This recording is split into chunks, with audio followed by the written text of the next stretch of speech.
Hello Aries, thank you for joining me for your monthly forecast for July. This is a month in its first 2/3 when the whole concept of security, be it physical or emotional, or where you live, how you live there and who with, or any activity that's going on at the hub of your existence, or balancing your emotional needs with the demands of your external pressures, work, bosses and obligations, is going to be a very potent theme. And the reason for this, Aries, is that there's going to be some very significant oppositions. Oppositions are when planets are diametrically 180 degrees apart. And in the very first week of this month, although you have the Sun, Mercury and your ruler Mars in the tender sign of Cancer, which is ruled by the moon, and therefore your emotional responses are very much under the astral microscope, on the other side of the heavens is the tiny but potent power broker, which is Pluto. Now Pluto is going to go into an opposition in the very first week with Mars. This suggests that whatever's going on at the heart of your existence, it is going to be really important to try to stay cool, calm and collected. Now, on the first day of this month, there is in fact a quarter moon in the diplomatic sign of Libra, but it is squaring up with the Sun. They're both cardinal, so there can be a little bit of a desire to get one's own way, and perhaps someone close to you is seeing things very differently to you, or a relationship that's important to you is not receiving the attention or approval from someone that's at the heart or head of your family in the way you would like.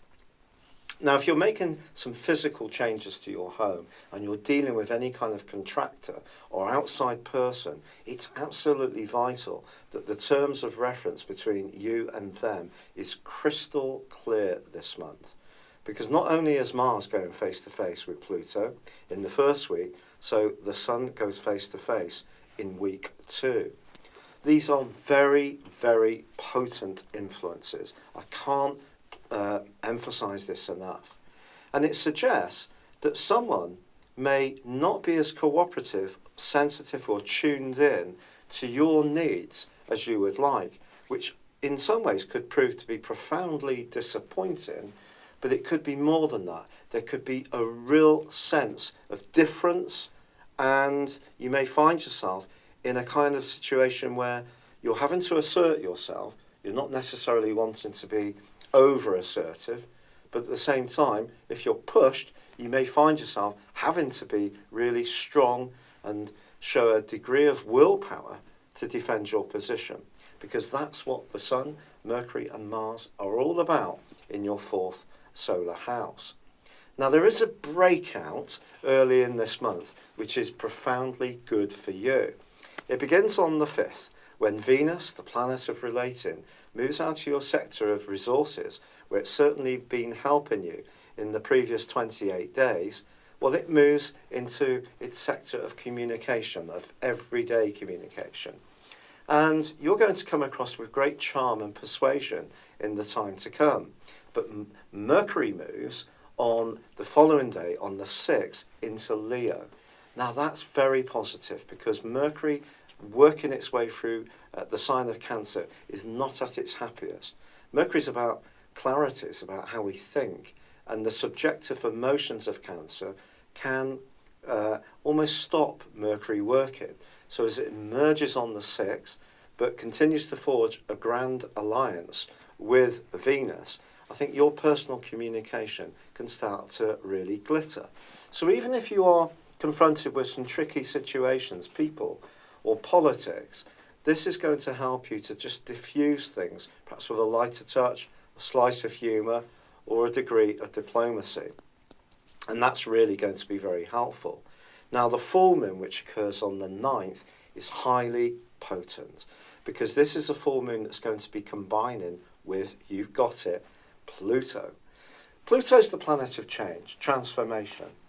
And since 2008, for you, it's been working through your sector, which is very much to do with your role in life, your work, or how you interact in your community, or how you feel about yourself, your sense of worth in terms of how others view you. And I think it's possible during that time that you've changed your job, transformed your situation, perhaps gone into self-employment, taken on more responsibility. There's been some big changes during that time. But this particular full moon is so potent, because if there is something you feel very strongly about, and it is deeply personal to you, it's going to be very hard to disguise it from anyone else. Your emotions are going to be that close to the surface. And if there is any kind of unfair or unjust situation which you've been tolerating, but repressing those feelings and not sharing them with someone close to you, could be a family member, flatmate, even a partner, the following 2 weeks could see you much more likely to need to let go.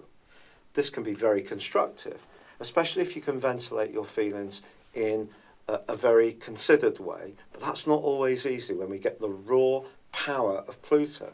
Pluto's about secrets. It's not just about transformation. It's also about money. It's also about sex. It's about a lot of things that we don't necessarily want to look at. Pluto can sometimes push things into the open that we'd rather ignore. Sometimes we can embrace its power and just go for it and see that we're making changes and find that very exhilarating as we go.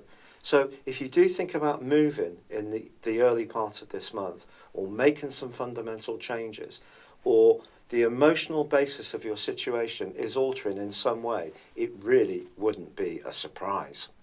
Now, the quarter moon, which occurs on the 16th, occurs in your sign. So your desire to pursue your own individual agenda needs to mesh well, cooperatively, with those more emotional considerations. It might not, particularly in the following week. And also, that week sees your ruler Mars clashing with Uranus, the planet that's been in your zodiac sign full time since 2011, which is very much to do with your need to be a free spirit, to express the authentic you, and not in any way to be prevented from finding your voice.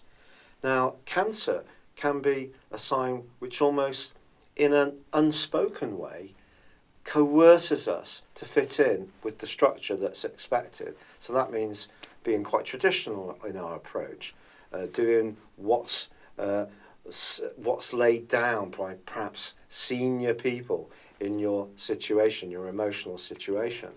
Well, in that third week, you really can find yourself as a rebel and with a cause. If you feel that you're being penned back or in some way hemmed in, or someone is trying to control you or stop you from having your voice, it could be quite explosive, really, quite honestly. However, things really start to turn in a very positive direction for you on the 21st. Because on that day, Mars, your ruler, moves into one of the most glorious parts of your situation. It moves into your sister fire sign of Leo. It's going to be there for 6 weeks. This is just fabulous for you, because it's going to help you to showcase your talents, flair, sex appeal, drive, creativity, initiative, any positive adjective you can think of. Mars is going to help to drive you towards your hopes in this area. And then on the 23rd, we have another truly significant event, because the sun moves into the sign of Leo, but there's also a new moon in Leo on the same day.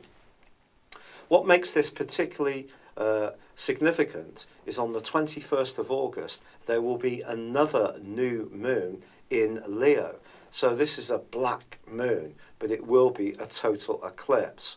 And that's going to be particularly significant for you, because all this energy is going to help you to feel much feistier, much more at ease within your decision making. And the Sun and Mars combine beautifully for the rest of this month in a way which can see you fight back against any frustrations, opposition, difficulties that you may have had in those early weeks of this month, and really demonstrate to people just what a talented person you are. If you're looking for a new relationship, it doesn't get much better than this combination of the new moon, Mars, and the Sun combining. So what's the catch? Well, it is true that Venus and Saturn are combining in an opposition themselves from the 22nd to the 26th. That's just suggesting that you should choose your words carefully, that what you say has a natural gravitas at that time, and someone could really take note of how you share your ideas. So if you're having a meeting or doing a presentation, going out on a date, try to stay grounded and realise that you have got real value in yourself. So the last 10 days of this month can be a fantastic time for you. It really is that exciting.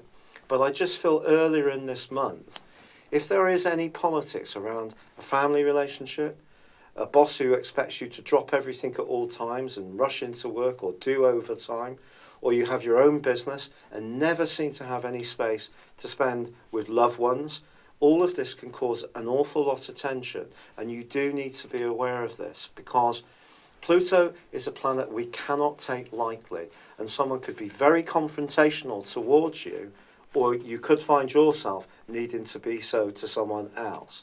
But that collection of energy at the end of this month is truly glorious, and it's time for you to really strut your stuff.